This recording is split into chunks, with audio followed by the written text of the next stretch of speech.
에스라서 4장 17절로 5장 5절까지의 말씀입니다. 에스라서 4장 17절로 5장 5절까지의 말씀입니다. 다 같이 한 목소리로 봉독하시겠습니다. 왕이 밤백 르훔과 서기관 심세와 사마리아에 거주하는 그들 동관들과 강 건너편 다른 땅 백성에게 조서를 내리니 일렀으되 너희는 평안할지어다.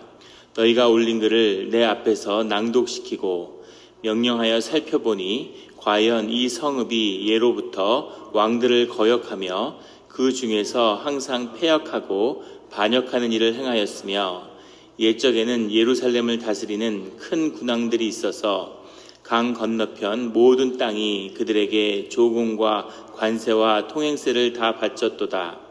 이제 너희는 명령을 전하여 그 사람들에게 공사를 그치게 하여 그 성을 건축하지 못하게 하고 내가 다시 조서 내리기를 기다리라. 너희는 삼가서 이 일에 게으르지 말라. 어찌하여 화를 더하여 왕들에게 손해가 되게 하랴 하였더라. 아닥사스다 왕의 조서 초본이 르훔과 서기관 심세와 그의 동료 앞에서 낭독되매 그들이 예루살렘으로 급히 가서 유다 사람들을 보고 권력으로 억제하여 그 공사를 그치게 하니 이에 예루살렘에서 하나님의 성전 공사가 바사왕 다리오 제2년까지 중단되니라. 선지자들 곧 선지자 학개와 iddo의 손자 스가랴가 이스라엘의 하나님의 이름으로 유다와 예루살렘에 거주하는 유다 사람들에게 예언하였더니 이에 스엘디엘의 아들 스룹바벨과 요사닥의 아들 예수아가 일어나 예루살렘에 있던 하나님의 성전을 다시 건축하기 시작하매 하나님의 선지자들이 함께 있어 그들을 돕더니 그때에 유브라데 강 건너편 총독 다뜨네와 스달보스네와 그들의 동관들이 다 나와 그들에게 이르되 누가 너희에게 명령하여 이 성전을 건축하고 이 성곽을 마치게 하였느냐 하기로 우리가 이 건축하는 자의 이름을 아뢰었으나 하나님이 유다 장로들을 돌보셨으므로 그들이 능히 공사를 막지 못하고 이 일을 다리오에게 아뢰고 그 답장이 오기를 기다렸더라. 아멘. 다 같이 묵상 기도를 드리겠습니다.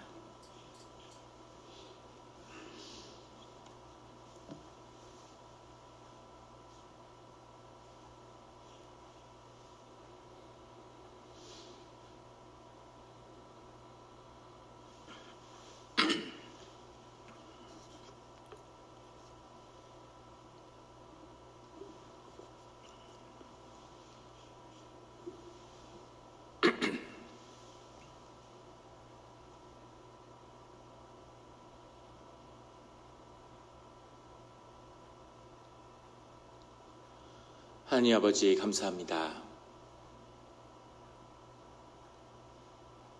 주의 음성을 듣고저 이 사순절의 때 저희가 새벽 제단 앞에 모였습니다.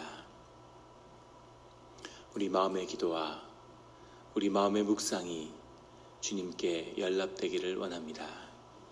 감사드리며 예수 그리스도의 이름으로 기도드렸습니다. 아멘. 오늘 에스라서 4장 17절의 말씀은 이렇게 시작하고 있습니다. 왕이 방백 르훔과 서기관 심세와 사마리아에 거주하는 그의 동관들과 강 건너편 다른 땅 백성에게 조서를 내리니 일렀으되 너희는 평안할지어다. 아닥사스다 왕이 사마리아의 총독과 거기에 있는 관리들이 올린 그런 글을 읽고서 그 다음에 거기에 대한 답을 내리는 거죠. 조서를 내리고 있습니다.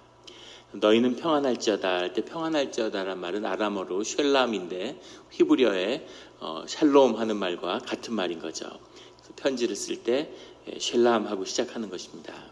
18절에 너희가 올린 글을 내 앞에서 낭독시키고 신하가 아닥사스다 왕 앞에서 글을 읽었다는 거죠. 그래서 왜 본인이 읽지 신하한테 글을 낭독시켰을까? 여기에 대한 여러 견해가 있는데 하나는 아람어로 된 편지이기 때문에 페르시아 왕이 페르시아로 번역해서 읽게 했을 것이다. 이런 주석도 있어요. 하지만 그건 좀 설득력이 떨어집니다. 아마 페르시아 왕도 누구 못지않게 아람어를 잘 했을 겁니다.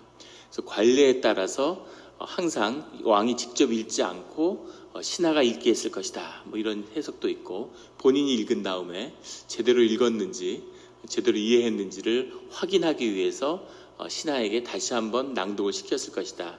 다른 사람들도 들을 수 있도록 이런 해석들이 있는데, 관례일 수도 있고 두 번째, 세 번째 견해가 일리가 있는 그런 견해가 아닐까. 분명하게 그것이 무엇을 고하는지를 이해한 것이죠. 그것을 이해하고 19절부터 명령하여 살펴보니 과연 이 성읍이 예로부터 왕들을 거역하며 그 중에서 항상 패역하고 반역하는 일을 행하였으며 아수르에게도 여러 번 항복을 한 다음에 또 되들었고 바벨론 차에서도 반란이 있었기 때문에 그 일들이 있었다는 것을 알게 되었다는 거죠. 20절에 옛적에는 예루살렘을 다스리는 큰 군왕들이 있어서 강 건너편 모든 땅이 그들에게 조공과 관세와 통행세를 다 바쳤도다. 옛날에 예루살렘을 다스리는 큰 왕은 다윗이나 솔로몬 때부터 그 후대에는 히스기야에 이르기까지 여러 왕들을 지칭하는 것이겠죠. 그런데 그들이 모든 땅이 그들에게 조공과 관세와 통행세를 바친 적은 없는데, 아마 모함과 암몬과 에돔 족속이 솔로몬 때 또는 여로보암 때 잠시 바쳤던 그 일들을 지칭한다고 볼 수 있겠습니다.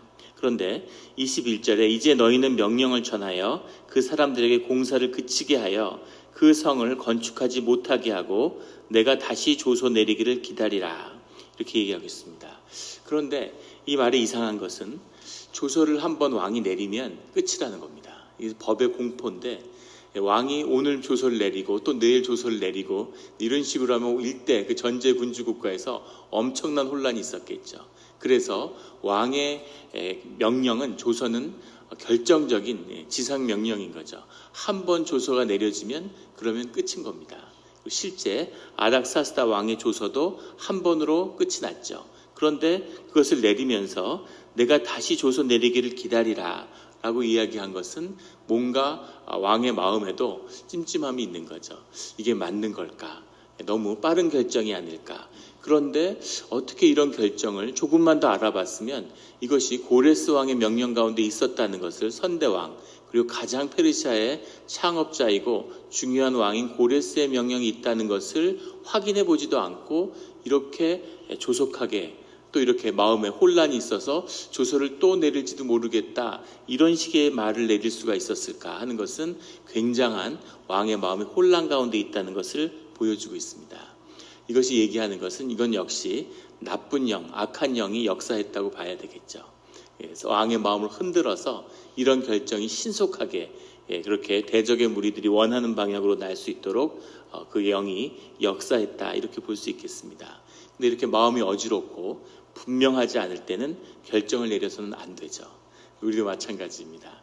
마음에 뭔가 찜찜하고 뭔가 마음에 혼란하고 어려울 때, 또는 상황에 쫓겨서 마음이 분주해서 빨리 결정을 내려야 될 때, 이럴 때는 대개 그 마음은 마귀가 준 것입니다. 주님이 인도하실 때는 항상 마음이 평안하고 여유가 있고 그리고 확실한 마음을 주시는 거죠. 되돌이키지 않는. 그래서 이렇게 이건가 저건가 또 해놓고서 이걸 제대로 한 게 맞을까, 이럴 땐 대개는 잘못된 결정을 내릴 수 있는 거죠.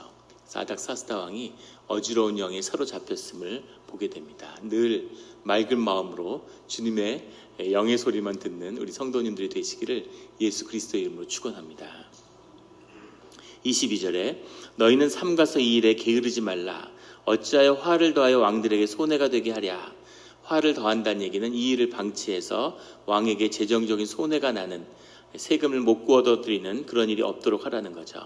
23절에 아닥사스다 왕의 조서 초본이 르흠과 서기관 심세와 그의 동료 앞에서 낭독되매 그들이 예루살렘으로 급히 가서 유다 사람들을 보고 권력으로 억제하여, 권력이라고 해석했는데 하이라는 말인데 군대로 억제했다는 얘기입니다. 사마리아에서 군대를 이끌고 내려가서 그 공사를 장을 제압했다는 거죠. 그 공사를 그치게 하니 이에 예루살렘에서 하나님의 성전 공사가 바사왕 다리오 제2년까지 중단되니라. 다니엘서 10장에 나오는 다니엘이 예루살렘의 소식을 듣고 깊이 슬퍼했다는 이야기가 이 이야기겠죠. 그래서 성전 공사가 중단되었습니다.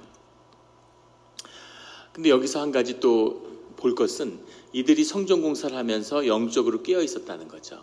스룹바벨도 총독이고 그리고 이 르훔도 총독입니다. 각각 사마리아의 권세가 있고 예루살렘의 권세를 가지고 있어요. 거기에 대한 절대적인 왕의 권한과 조소를 가지고 있습니다. 스룹바벨도 군대를 가지고 있죠. 사마리아에서 군대를 가지고 내려오면 사실은 충돌할 수도 있고 싸울 수도 있습니다. 그리고 무력으로 제압할 수도 있었겠죠. 그런데 물론 왕의 조소를 들고 왔기 때문에 그 권세가 압도하는 것도 있었겠지만 불필요한 충돌을 벌이지 않았다는 거죠.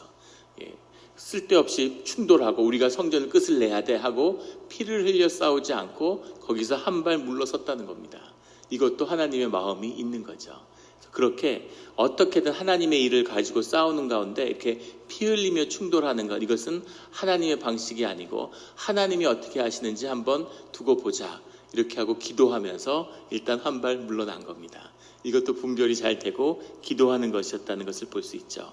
그리고 5장 1절부터 아주 중요한 사건이 있는데, 선지자들 곧 선지자 학개와 이도의 손자 스가랴가 이스라엘 하나님의 이름으로 유다와 예루살렘에 거주하는 유다 사람들에게 예언하였더니, 예언하였다는 것은 이 예언은 오늘날 하나님이 이렇게 말씀하신다 라며 우리 설교에 가장 가까운 형태가 이 시대의 예언입니다.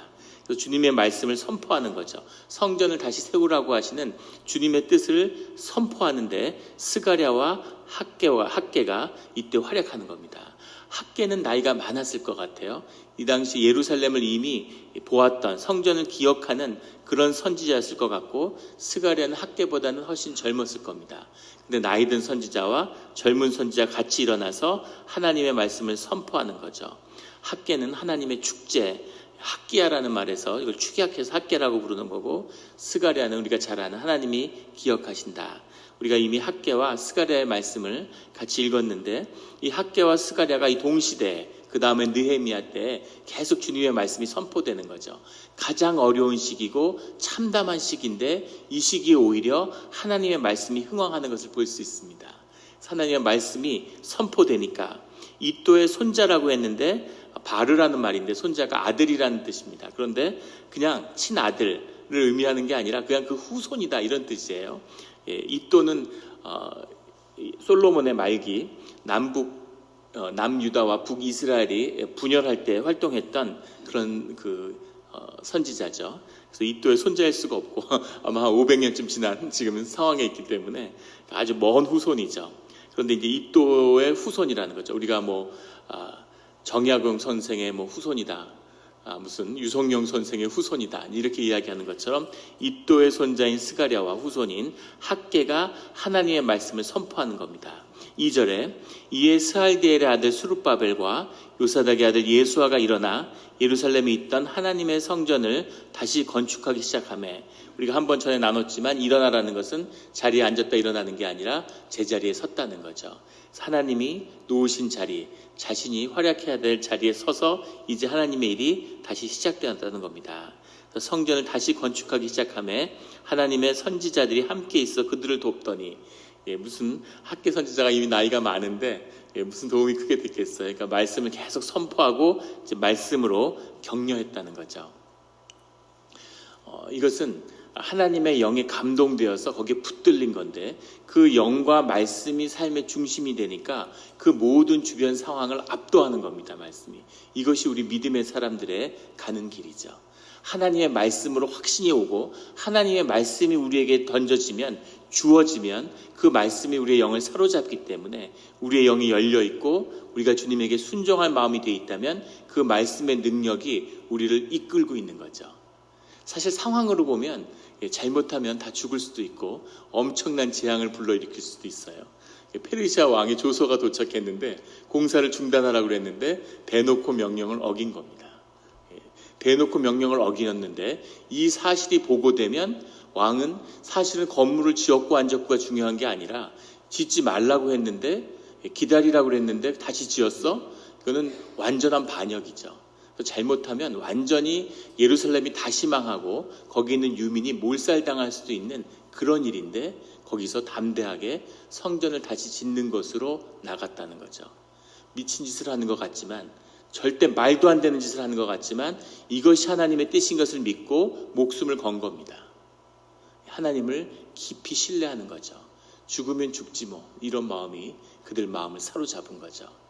이런 신앙일 때, 이런 믿음으로 하나님의 길을 여는 이런 믿음이 있는데 주님의 역사가 일어나지 않을 수가 없겠죠.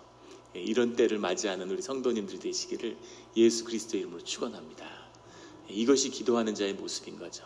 오늘도 이렇게 새벽에 빗줄기를 뚫고, 저는 믿음이 없는지 오늘 아침에 비가 얼마나 무섭게 오는지 오늘 새벽 기도에 또 다들 뭐 오시겠나 이런 마음이 사실 좀 들었어요. 그런데 전혀 달라진 게 없는 걸 보고 역시 믿음의 사람들은 어떤 환경과 상황에 구애받지 않고 오직 하나님의 말씀을 따르는 거죠. 그래서 이런 놀라운 결단을 내렸는데 여기서 하나님의 놀라운 역사가 일어납니다. 그 다음 줄에 넘어가면 3절에 그때 유브라데 건너편 총독 다뜨네와 스달 보스네와 그들의 동관들이, 그들의 동관이란 건 동료 공무원들을 말하는 거죠. 다 나와 그들에게 이르되, 갑자기 이렇게 딱 나오니까 이 사람들이 와 있었던 것처럼 나오는데 그게 아니라 유브라데 강이라는 것 서편에 이 앞에 나오는 사실 총독이란 말이 나오는 이 총독은 그 지역의 총독이고 그들 위에 사실은 총독보다는 지방 장관 정도의 이름이겠죠. 이 유브라데스 강 건너편에 있는 모든 지역을 통괄하는 총독이 있는데 그 총독이 이시탓이라고 하는 사람이었다는 것이 역사적 기록에 남아 있습니다. 근데 그 사람이 왜 총독이 됐냐면 이 시기에 520년이죠. 주전 250년에 이 바벨론과 아람 지역에 있는 데서 대규모 반란이 일어납니다. 이 대규모 반란이 일어나서 이 반란이 워낙 큰 거죠. 바벨론이 반란을 일으켰으니까 사실은 예루살렘에서 뭐 유민들이 성전 짓는 거는 지금 안중에 없는 거예요. 대규모 군대를 일으켜서 바벨론의 반란을 진압했습니다. 이것을 진압하고 이 서부 지역이라는 것, 도저히 유브라테스 강 동쪽에서 그 거대한 제국을 다스릴 수 없기 때문에 그 제국의 절반을 떼서 서부 지역의 총독을 세운 거죠. 그 밑에다가 순회 장관을 둔 겁니다. 지역을 한번 쭉 돌아봐라. 뭐가 문제였는지, 왜 반란이 났고 여전히 반란의 기운이 있는지 그것을 다시 한번 조사하는 그런 지방 장관을 세워서 그 이름이 다뜨낸 거죠. 그리고 스달 보스네와 이 그룹들을 조사단을 이 지역에 파견한 겁니다. 이 조사관들이 그 지역을 돌아다니면서 다 조사하는 거죠. 그들이 예루살렘에 온 거예요. 그들이 와서 그들에게 이르되 누가 너희에게 명령하여 이 성전을 건축하고 이 성곽을 마치게 하였느냐.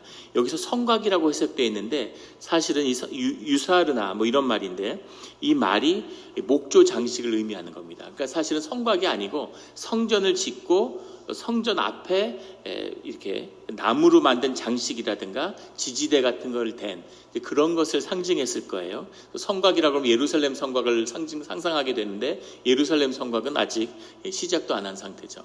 그래서 그것들을 보고 이걸 누가 너희들 보고 공사를 하라고 했느냐. 4절에 우리가 이 건축하는 자의 이름을 아뢰었으나, 이 건축하는 자의 이름을 아뢰었으나라고 해석했는데 아마르나라는 말인데 사실 아마루라고 보는 게 더 정확한 해석이겠죠. 우리가 이 건축하는 자의 이름을 아뢰는 게 아니라 그들이 이 건축하는 자의 이름이 누구냐고 물었다라고 하는 것이 정확한 해석입니다.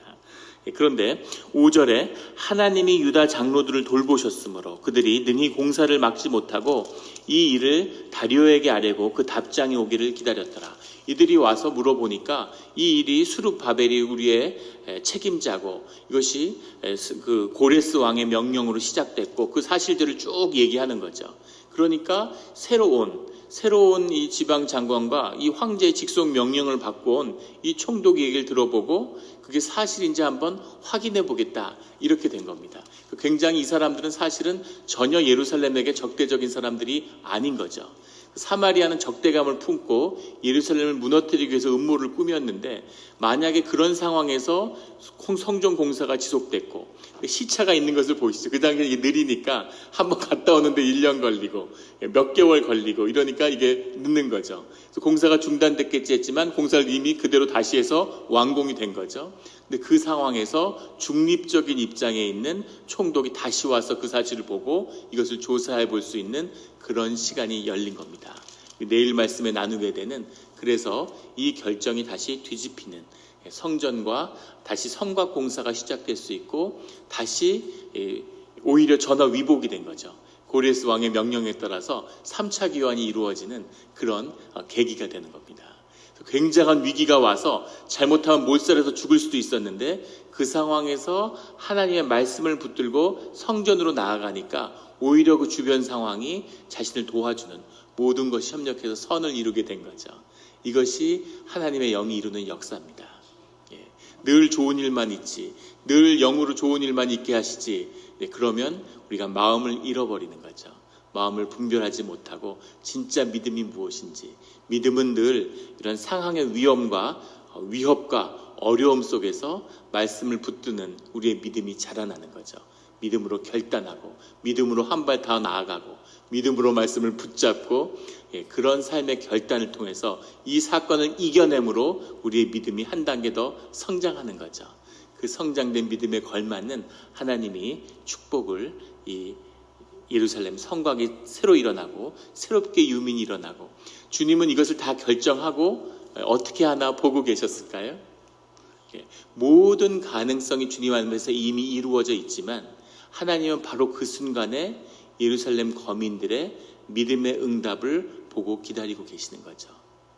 예루살렘이 다시 중건되고 다시 성전이 열리고 예루살렘의 역사가 다시 시작될지, 아니면 여기서 접고 또 역사가 시간이 흐르고 유민들이 다시 흩어지고 이런 일로 귀결될지, 그 순간에는 모든 가능성이 열려 있는 겁니다. 그런데 주님을 선택하고 믿음의 결단을 함으로 하나님이 준비하신 새로운 축복의 역사가 열리는 거죠.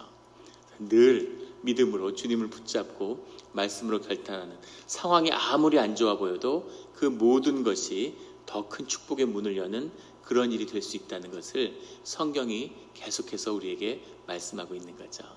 이 말씀을 붙드는 이 사순절의 때가 되기를 예수 그리스도 이름으로 축원합니다. 같이 기도드리겠습니다.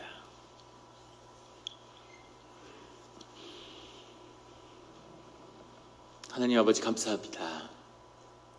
우리에게 하나님이 위로의 말씀을 주시고 또 우리에게 지혜의 말씀을 주시니 감사합니다. 우리가 살면서 작고 큰 그런 어려움이 있고 늘 주변의 상황에 쫓기는 그런 일들을 경험합니다. 상황이 우리에게 재촉하고, 상황이 우리에게 위협하고, 상황이 우리에게 결정할 수 있는 권한이 우리에게 없는 것처럼, 우리는 그냥 상황에 떠밀려 살아가야 되는 것처럼 그렇게 우리를 압박하는 현실을 보게 됩니다. 하지만 그 가운데에서도 우리는 늘 주님의 말씀을 붙들고 주님을 향한 그런 결단을 내릴 수 있는 우리에게 그 순간이 있음을 말씀하여 주시니 감사합니다.